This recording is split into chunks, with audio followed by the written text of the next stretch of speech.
Hello बच्चों, let's read the question and the question says in a normal ECG recording heart sounds will be clear.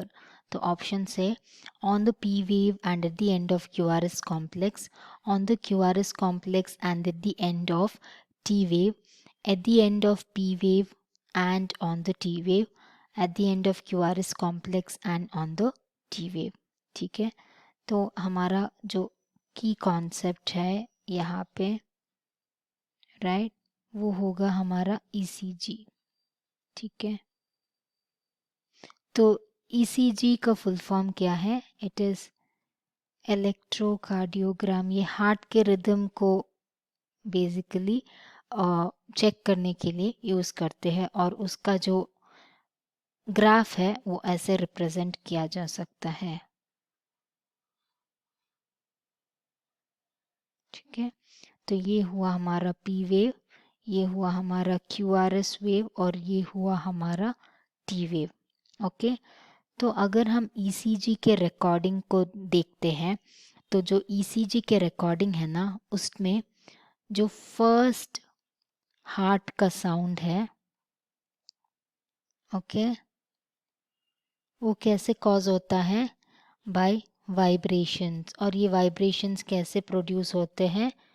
जब mitral valve, ठीक है, इस mitral valve को हम क्या बोलते हैं? इसे हम बाइकस्पिड भी बोलते हैं एंड ट्राइकस्पिड वाल्व. ठीक है, जब ये क्लोज होते हैं, ठीक है, तब वो QRS कॉम्प्लेक्स में क्या होता है? रिकॉर्ड हो जाता है.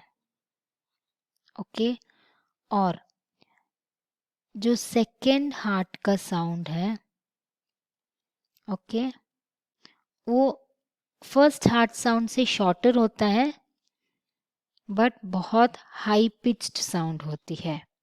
ओके, और ये कब प्रोड्यूस होती है? ये बेसिकली प्रोड्यूस होती है, ये हाई पिच साउंड प्रोड्यूस होती है ड्यू टू क्लोजर. जब भी क्लोज होता है क्या? Aortic and pulmonary valve.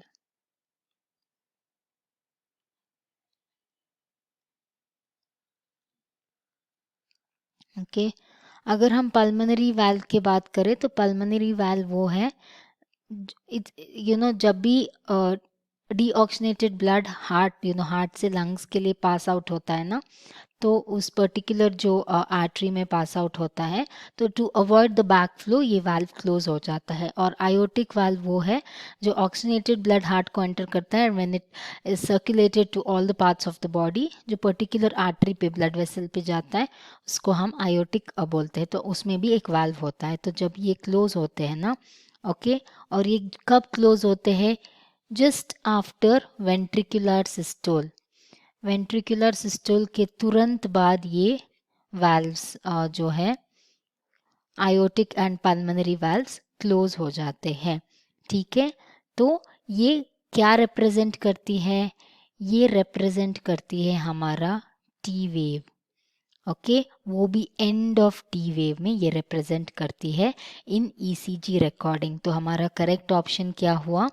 पहला वाला हुआ on the QRS complex and the next one will be at the T wave. ठीक है, जो फर्स्ट हार्ट साउंड है वो QRS कॉम्प्लेक्स पे रिकॉर्ड होती है and the second heart sound कब रिकॉर्ड होती है?